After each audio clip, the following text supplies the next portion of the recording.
Hello and welcome to Devil's Advocate and a special interview with the former Director General Posts and Telecommunication in the Office of the Controller and Auditor General of India, R P Singh. Mr. R P Singh, recently you've made some startling statements which have created a controversy, but not everyone feels they've fully understood them. So let me ask you to clarify some of the important things you've said. First, you've said that Murli Manohar Joshi, as chairman of the Public Accounts Committee, sought to influence a CAG report on 2G whilst the report was still being prepared. How confident are you of this claim? See, this claim has been made, Mr. Thapar, in the newspaper reports. I do remember that there is a documentary evidence wherein it is stated a member of PAC had asked to calculate losses using a particular formula.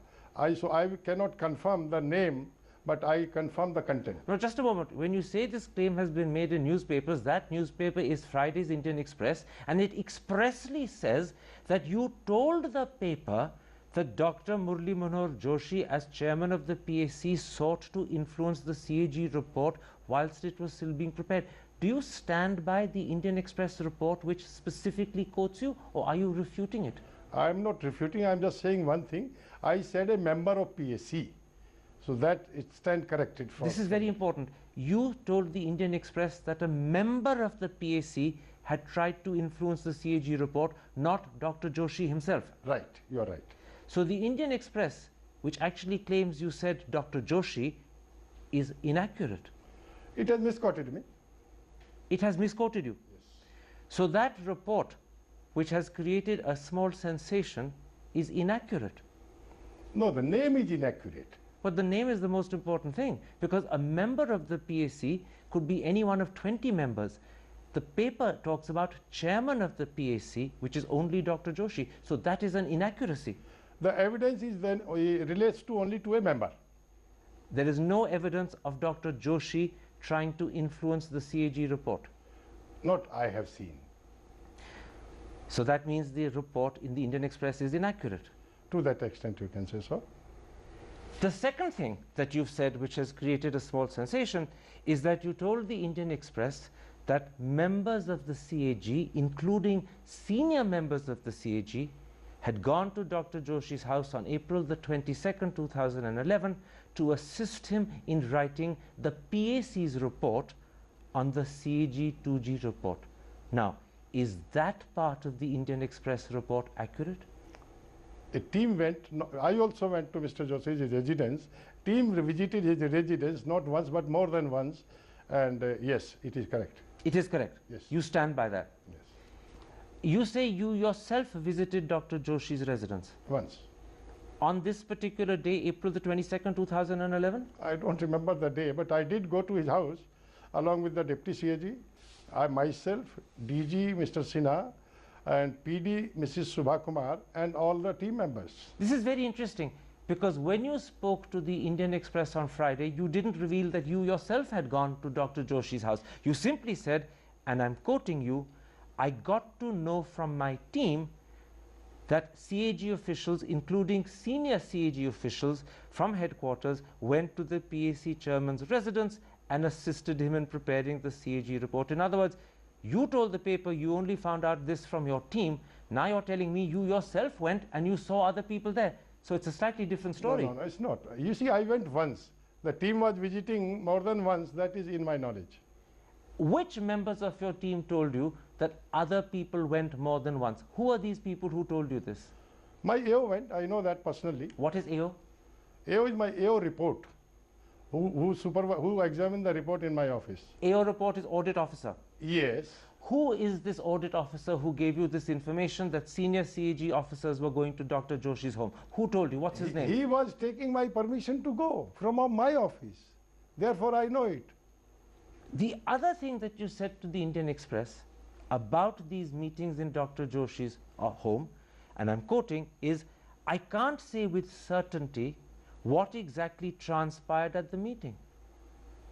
And yet, you told the paper that these people were assisting Dr. Joshi write the PAC report. How can you make that conclusion if you don't know with certainty? I visited only once. What happened in my absence, what transpired between the people and Mr. Joshi when I was accompanying them. So therefore, I said it in that context. But the main point is this, that you told the Indian Express categorically that senior CAG officials had gone to Dr. Joshi's house to assist in preparing the report. And yet, you also told the paper, I can't say with certainty what transpired at the meetings. You can't have both positions. You see, it's not a question of both positions. I visited him once, wherein my team, in my presence, was asked to reconcile certain things. But those are legitimate questions he asked. That's not an illegitimate question. yes. Where do you jump to the conclusion that he asked CAG officials to write a PAC report or help write a PAC Or report? help, you can say. Yeah. Where do you come to that conclusion?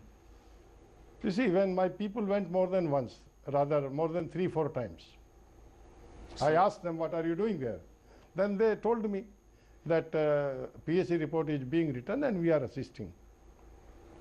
And do you believe this was illegitimate and unwarranted assistance? You see, the legitimacy or illegitimacy, I would not like to comment. But you stand by this claim that on several occasions members of the CAG went to Dr. Joshi's home and assisted him writing a PAC report. You stand by that? Including my people from my office, yes.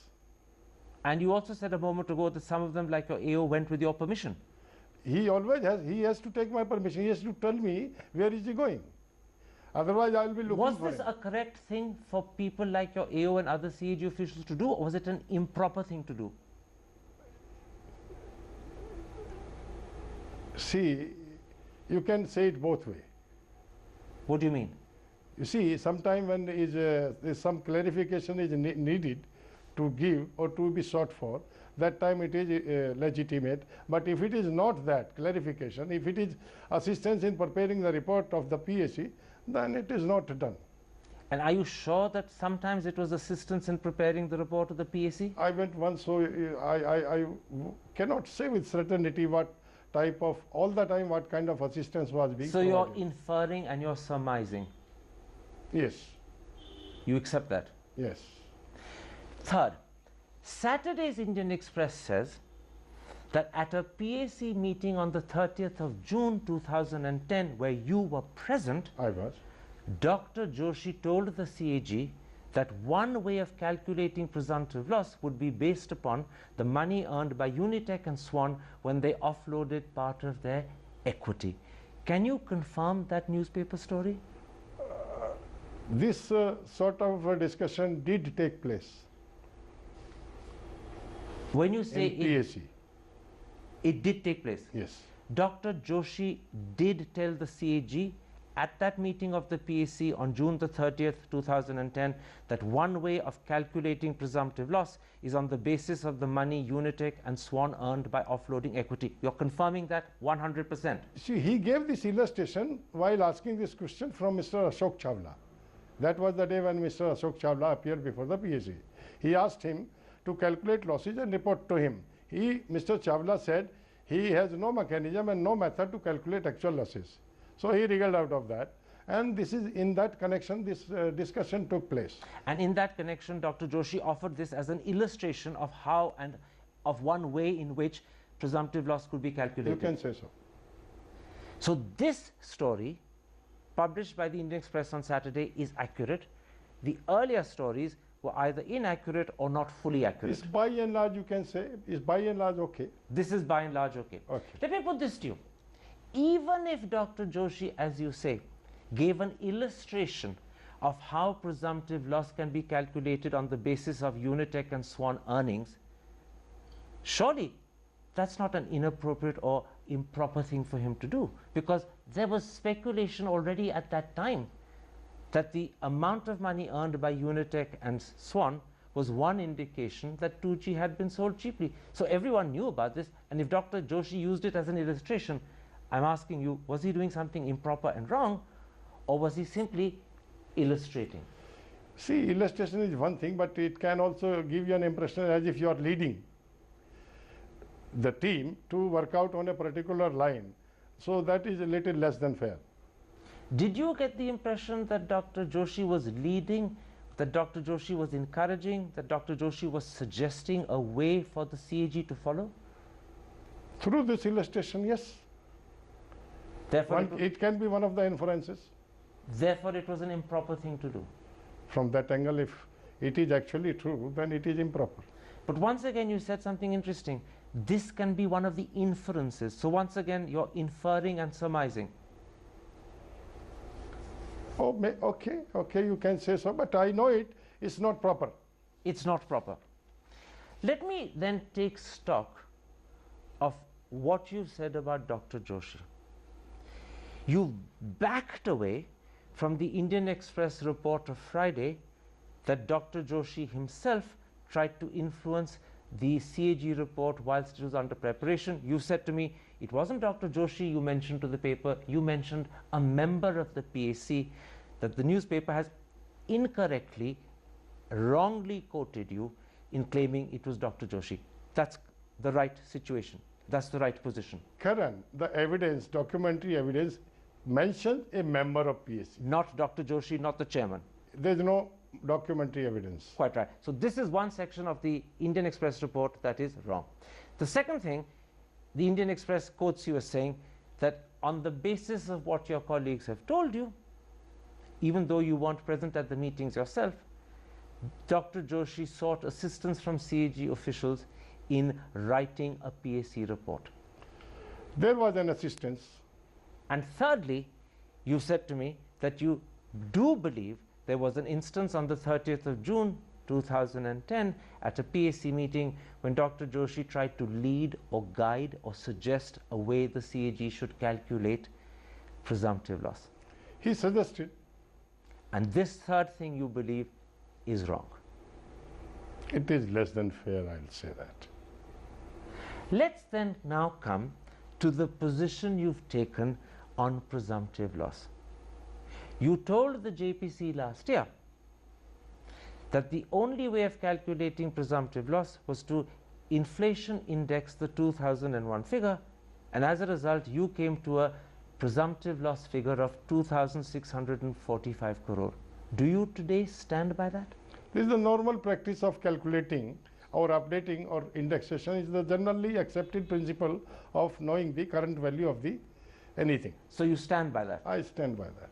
Now, Vinod Rai, the CAG, told the same GPC a couple of days after you that when you presented your draft report, you had actually come up with 4 estimates of presumptive loss, including figures of 65,000 and another figure of slightly more than 1,02,000 crore. Therefore, he was saying that clearly you weren't convinced of the 2645 figure yourself. No, sir. Karan, these were the figures in the draft report submitted to me for my examination, wherein these figures did appear. While I forwarding my finalized version, I gave reasons and told very clearly in order to maintain transparency that I am deleting these figures from my report for reason A, B, C, D. So you deleted the other figures and you stand by 2645. Yes, I did mention that. One more thing I had mentioned about the figure.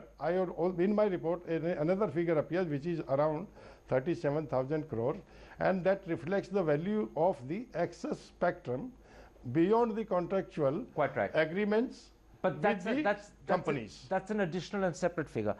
For now, you're also saying to me that when Vinod Rai told the JPC that you had mentioned other figures of 65,000 and 1,02,000 crore, he's actually being less than truthful, because although you mentioned them, you also deleted them yourself. You're right. So he's not being fair when he says that you weren't convinced of He 2645. should have revealed the totality. He didn't. He should have revealed the completeness of my note. Mr. R P Singh, let's take a break at that point, but when I come back, I want to turn to what many consider the most momentous revelation of all. That's in a moment's time. See you after the break.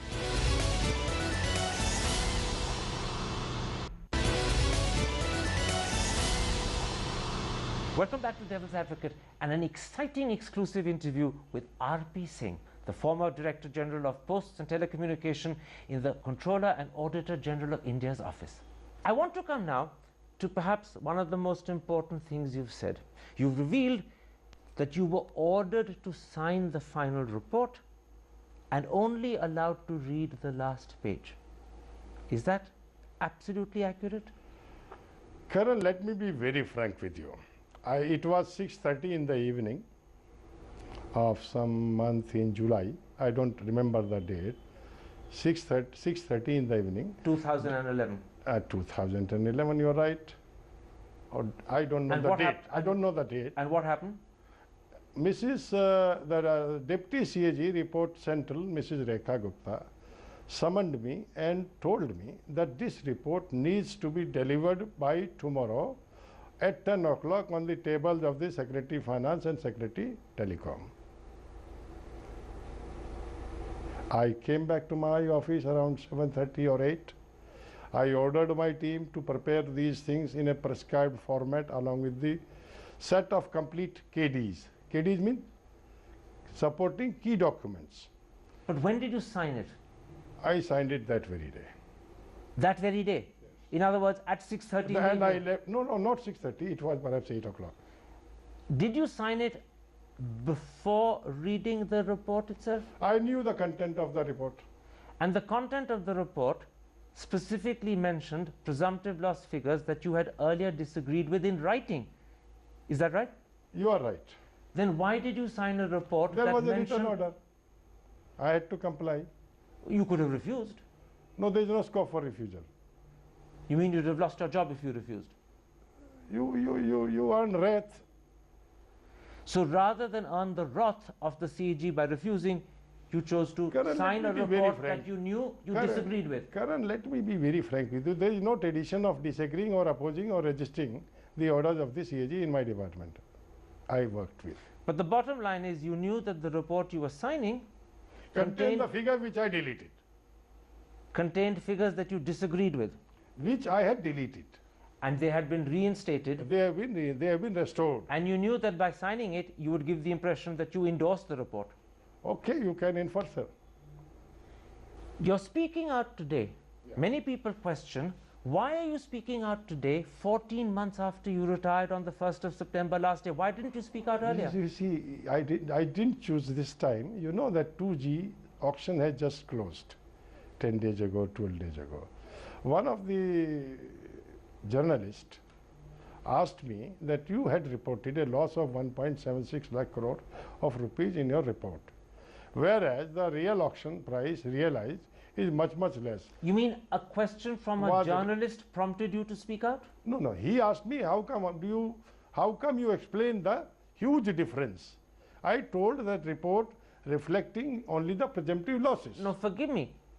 When I say you spoke out now, I'm talking about revelations about CAG officials going to Dr. Joshi's house, revelations or claims, which you've now slightly differed from, that in fact Dr. Joshi tried to influence the making of the report before it was finished, revelations that you were forced to sign on the dotted line even though you disagreed with the report. Why didn't you make that clear the day you retired? Why are you making it clear now 14 months later? I'm giving you, I have not chosen this time because of the huge difference between the current price discovered through auction and the price which we quoted or the loss which we quoted on a report on the basis of presumptions.